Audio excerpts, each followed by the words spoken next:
Boa tarde, buenas tardes. Primero de todo, quería agradecer a la organización por permitirnos traer esta comunicación a las jornadas. También excusar la presencia de María Pilar, que ahora mismo no pudo venir. Y yo les vengo aquí a presentar un yacimiento peculiar en el caso gallego. Vamos ahora a hablar sobre todo de cerámica común. Nos vamos a apartar un poco de esa cerámica excepcional, en este caso que era la porcelana. En Bordel no tenemos, aunque sí que tenemos también alguna importación como Gres alemán, pero ya nos vamos a fases modernas, ¿no? En época medieval, en este caso no contamos con esas importaciones, y sí la que se dio en llamar la cerámica común regional gallega, cerámica de tipo gris perla, se le conoce así, ¿no? Bueno, el yacimiento. Nos situamos en Galicia, próximos a Santiago, a unos 20 kilómetros de Santiago, está Padrón. Si no lo conocen, es uno de los puertos históricos de la ciudad de Santiago, junto con Noia.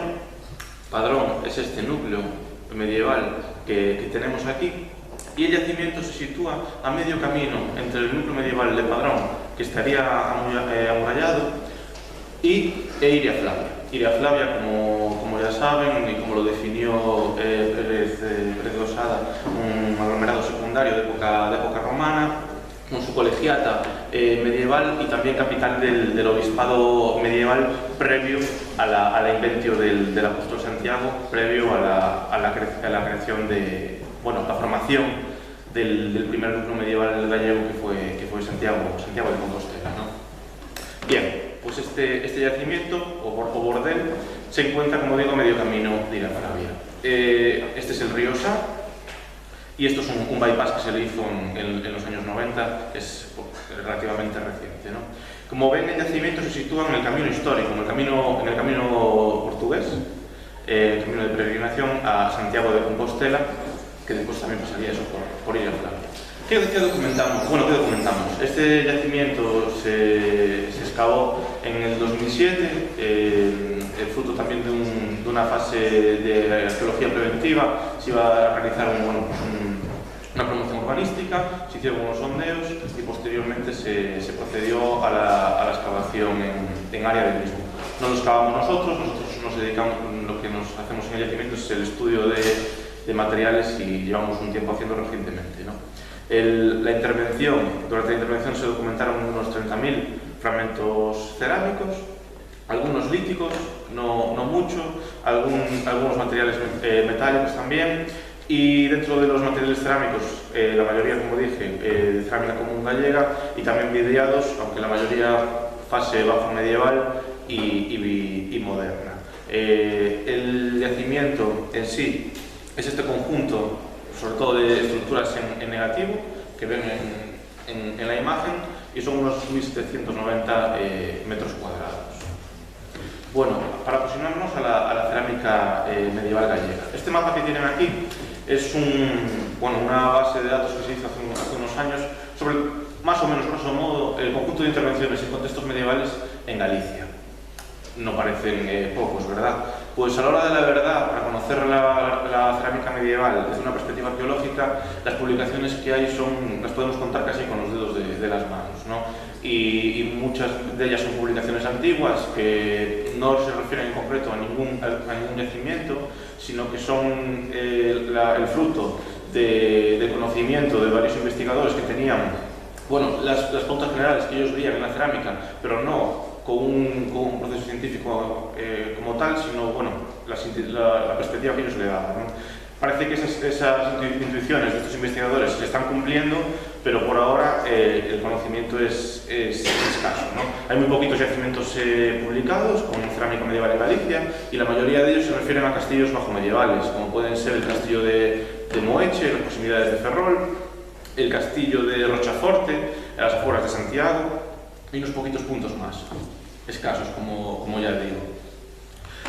Para este yacimiento, las hipótesis de partida que planteamos es un uso prolongado del mismo desde la Alta Edad Media hasta época moderna, Y, bueno, estas son las hipótesis de partida. Y después, también, cuál sería su funcionalidad, ¿no? Si es un yacimiento de producción relacionado con el mundo agrario, o tenemos aquí algo más. Incluso también podemos tener alguna fase habitacional del mismo, ¿no? Los objetivos del trabajo que aquí presentamos eran, bueno, ofrecer un conjunto de nuevas dataciones que realizamos en el yacimiento. Previamente no se habían realizado dataciones, la cronología que dábamos para el mismo era en base a la cerámica común, y también a algunas monedas que lo situaban en torno al siglo XII. Pero con tal cantidad de estructuras en negativo, no sabíamos si teníamos aquí varias fases o estamos en un momento concreto y demás, ¿no? Bueno, este es, bueno, el primer resultado de los primeros sondeos que se realizaron en el mismo, en el que se documentaron una serie de niveles arqueológicos, desde el típico nivel 1, en el que había absolutamente de todo, desde el plástico hasta el gres alemán, estaba en el nivel 1, hay el nivel 2, bajo el cual se documentaron los silos, ¿no? Decimos que son silos, aunque una parte de ellos estamos seguros de que son, pero también se documentaron semillas, aunque algunas estructuras en negativo podrían, la verdad, que no serlo, ya que sus perfiles y su tamaño no coincidirían con el tipo de silos que conocemos en Galicia, ¿no? Entonces, por eso tal vez apuntamos la hipótesis de que pueda ser un lugar productivo, aunque no sabemos de qué índole. Para ponernos en contexto, en esta fase, en este lugar en el siglo XII, Xelmírez, el primer arzobispo gallego, está construyendo la armada.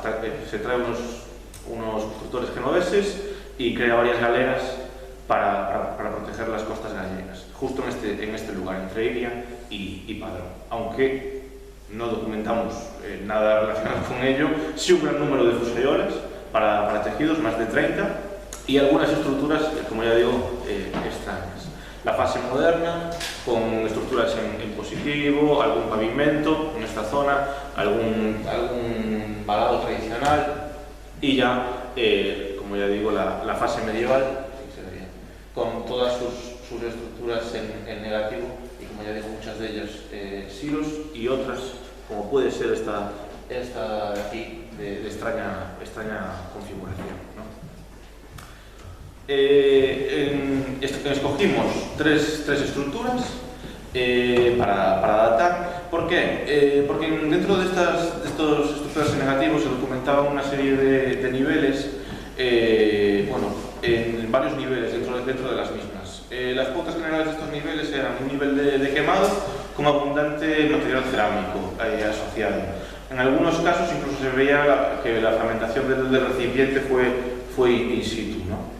Entonces queríamos un poquito ver qué significaba esta secuencia de niveles en las estructuras y saber si estas estructuras eran coetáneas o no. Esta es la primera estructura que datamos, y en el nivel, bueno, aquí tienen las fotos de la misma, la fotografía en planta y el perfil. Y esta, como ven, albergaba 11 niveles arqueológicos. Cada uno, bueno, ya ven que los niveles más profundos pues albergaban un mayor número de fragmentos.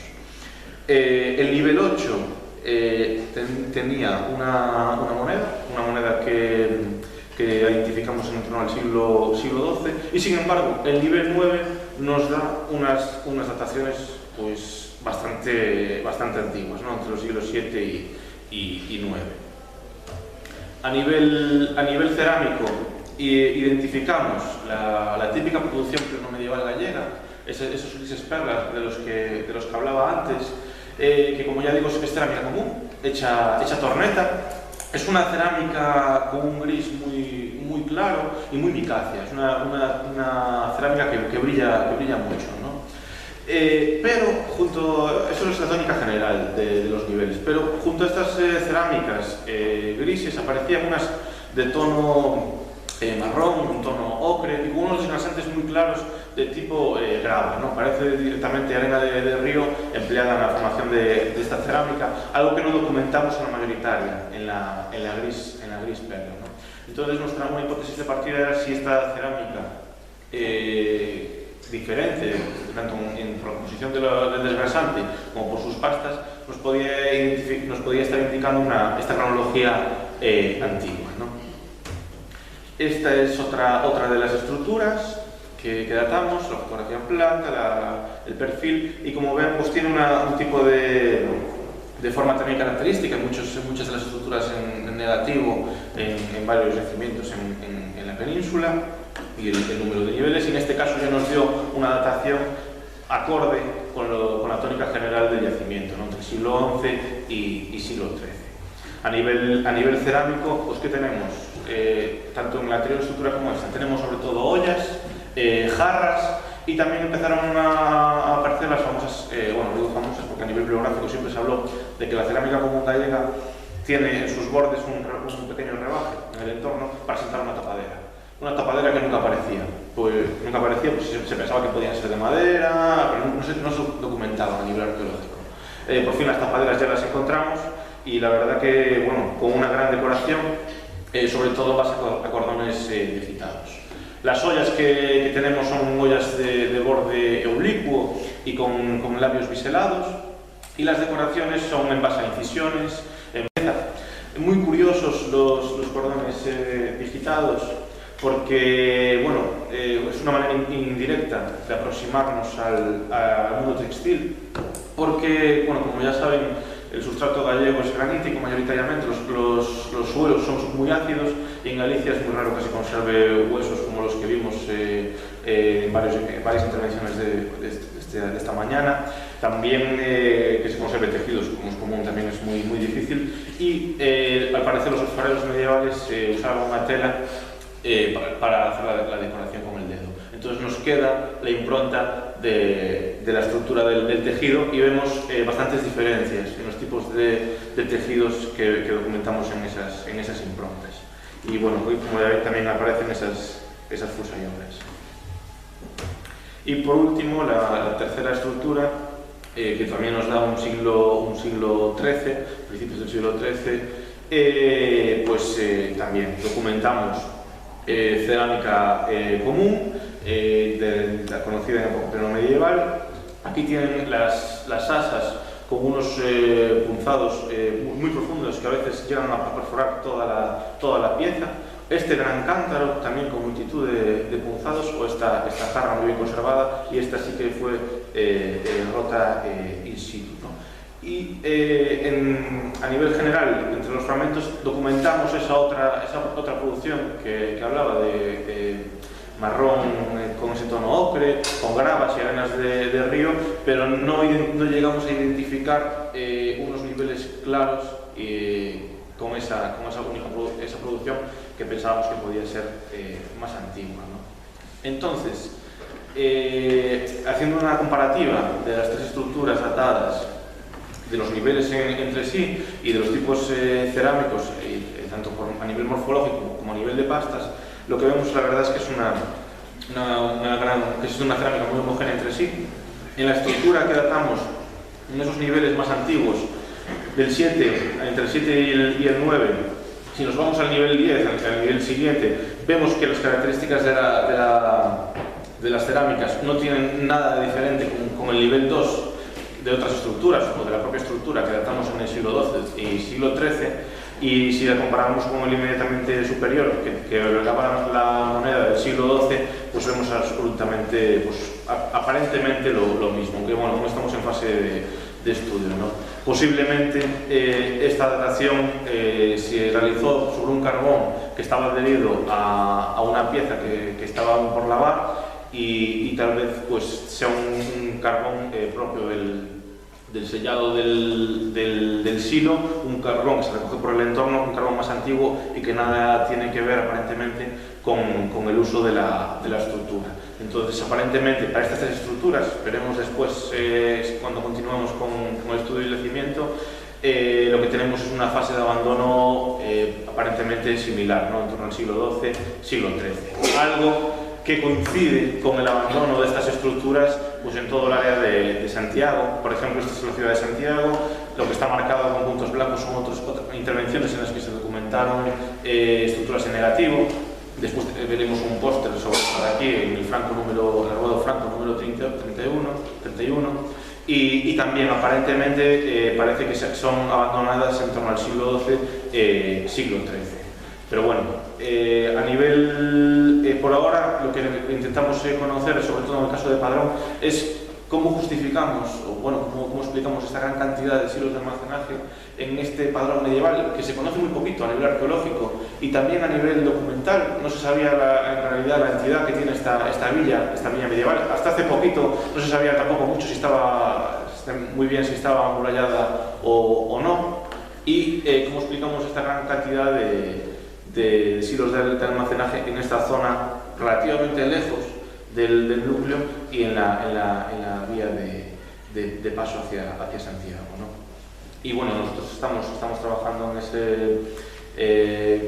dándole en esta línea de trabajo, y desde el punto de vista morfológico lo que vemos es una cierta similitud en los tipos cerámicos entre Padrón y Santiago, aunque ya empezamos a ver algunas complejidades a nivel comarcal, que, como ya digo, el estado de la investigación de la cerámica medieval gallega todavía se está investigando, no hay nada definitivo por el momento, y empezamos a ver que hay determinadas formas que se documentan en la zona de Padrón, otras que solo se documentan en Santiago, y empezamos a ver tipos provinciales, comarcales, y empezamos a dar los primeros pasos en la investigación de la cerámica medieval gallega. Y bueno, con esto, muy obrigado, muchas gracias y muchas gracias.